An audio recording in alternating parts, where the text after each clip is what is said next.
পদে মন্ত্ৰীৰে কি অভিনব তোমাৰ সৌৰা মন্ত্ৰী দেওয়া এই কৰে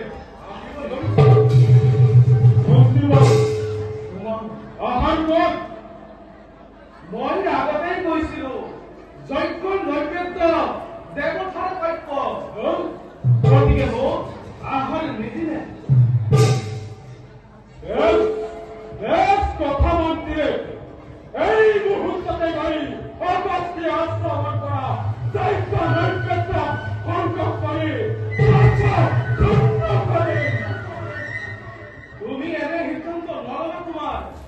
জীবন অন্যথা তুমি বিপদত পৰিবা মন বিভাগে উচিত কথাই কৈছে